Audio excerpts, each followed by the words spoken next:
In this video, I'm going to show you how to create a passport-size photo in Word step by step, even if you've never edited a photo inside Microsoft Word before.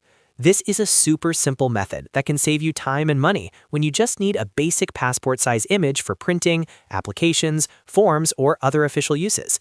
If this tutorial helps, please take a second to hit like and subscribe for more easy software guides. All right, let's jump right in. First, open Microsoft Word and start with a blank document. Once Word is open, go to the Insert tab at the top. From there, click Pictures and choose the photo you want to turn into a passport-size image. After your picture appears in the document, click directly on the image so it becomes selected. Now go to the Picture Format tab.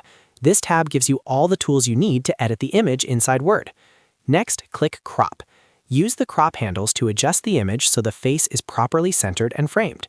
For a passport photo, you usually want the head and shoulders visible, with the face clearly shown and positioned neatly in the middle. Take your time here, because good cropping makes a big difference in the final result. After you've adjusted the crop, the next step is to set the exact passport size. A standard passport size photo is 2 by 2 inches, so while the image is still selected, look for the Size section in the Picture Format tab. Here, set the height to 2 inches and the width to 2 inches. This ensures your photo matches the standard passport photo dimensions. If Word slightly changes the look of the image, just double-check the crop and size until it looks correct. The goal is to keep the photo clean, centered, and properly scaled. Once everything looks good, you can duplicate the image if you need multiple copies on the same page for printing. That can be useful if you want to save paper and print several passport photos at once. When you're happy with the final layout, it's time to save or print.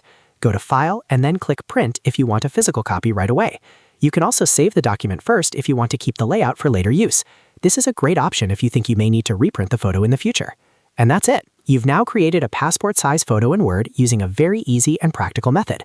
If this tutorial helped you out, please remember to like the video and subscribe to the channel for more simple step-by-step software guides. Thanks for watching, and I'll see you in the next one.